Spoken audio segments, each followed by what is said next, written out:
ئێرە فێستڤاڵی کەلتورە جیاوازەکانە لە شاری ڕانیە.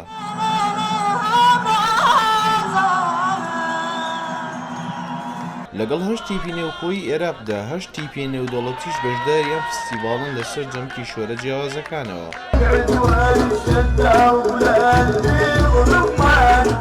سەما و گۆرانی و جلوبەری نەتەوە جیاوازەکان یەک دێنە سەر شانۆ خۆیان نمایش دەکەن.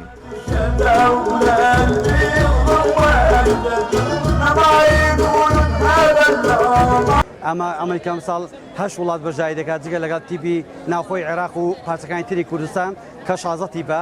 ئەم تیپانە هەرێکە و کللتور و نمایشی کللتوری ڕەسەناتی وڵاتەکەی خۆی نمایش دەکات لە هیندستانەوە، لە وڵاتی مەغریبەوە، لە مەکسیکەوە، لە وڵاتانی ئێرانەوە و بەرچەکانی تری کوردستان لە ناوخۆی عێراق و بەش تیپی عەرەبیەکان تیپی هاوبەشی کەرکووکی برایەتی کە پێکاتی هەموو نەتەوەکانە. ئێزدیەکان یەکێک بوون لەو تیپانەی نمایشیان کرد. ئەوان دڵخۆش بوون کە کللتور و نەریتی خۆیان بە جیهانی دەرەوە ئەناسێنن.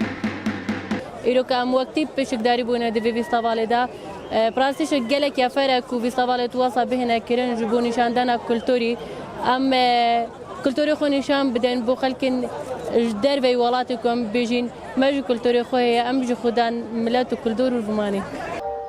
تیپی بارەی سلێمانیش بەشداری فێستڤاڵی نێودەوڵەتی کەلتورە جیاوازەکان بوون بە نمایشکردنی سەمایەکی بالەی تێکەڵکراو بە میوزیکی ڕۆژهەڵات و ڕۆژئاوا.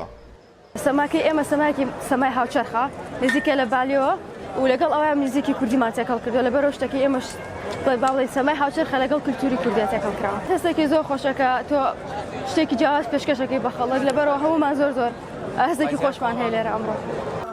ڕێکخەرانی فێستڤاڵەکە باس لەوە دەکەن کە ئەوان ئامانجیان پەرەپێدانی ئاشتی و پێکەوە ژیانە. ئەوەی کە ئێمە مەبەستمانە ئاشتی دیالۆگ هاوڕێیەتیە. دروشمەکانی ڕال ئەمەیە ئێمە هەمیشە بیر لە بەرامبەر گولە و جەنگ و ناخۆشیەکاندا سەما و ئاواز و هەڵپەرچی وەڵامی هەر لایەنێک و نەتەوەیەک ئەدەینەوە.